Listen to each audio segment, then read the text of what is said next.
Hi, Heather Hewitt, speech therapy from Lifescape. Just wanting to talk to you about another strategy that you can use for helping your child communicate. This strategy is going to be setting up communication opportunities or creating communication temptations.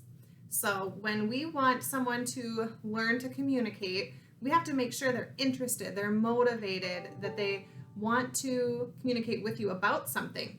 So a lot of times we start with using things that are fun, things they really like. We look at things that are reinforcing to them, which is probably a term you've heard, reinforcement.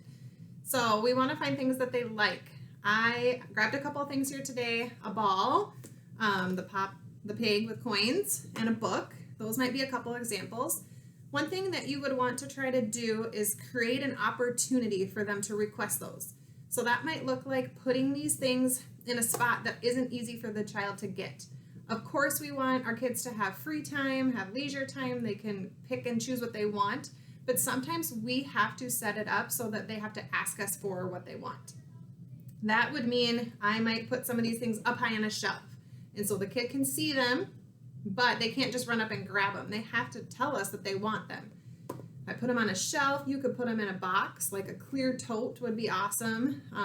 Or if you put them in a tote, just show the child that's where they're going to be kept so they kind of know they're in there. You could just separate them, have them up on the counter, anywhere where the child maybe isn't able to have free access to them. You don't have to do that with everything. You can have some items that would be available to grab at any time, but think about some of those really highly preferred things.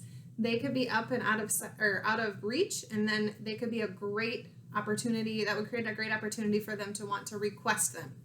So if I have the ball up on the counter and the child runs up to the counter but can't quite reach it, that's when I would make sure, and I would do this all the time anyways, because that's really important to have their device, their communication system, if it's, again, a board, a book, whatever it might be, always have that available around. Even just sitting out on the counter, if they aren't carrying it around the house with them, if you could just have it out on the counter, then it's there for them and you can model and show them how to request it. So let's say the ball's on the counter, they're reaching for the ball. That's when you jump in and you show them that you can ask for it with your device. I want to play ball. And if if that's a lot for them, you can just jump in and say, I see that you're reaching for the ball. Ball. And then if they imitate you, great. That would be wonderful, and they could have the ball. You can do the same thing with lots of different kinds of toys. Get creative with it. Another piece of creating, helping them want to communicate for something is creating a temptation with it. So you might want to play with the toy a little bit and make it really fun and exciting to ask for. Pop the Pig would be a really good example of doing some temptation practice. So I would probably have the pig here, and you can make it play noise.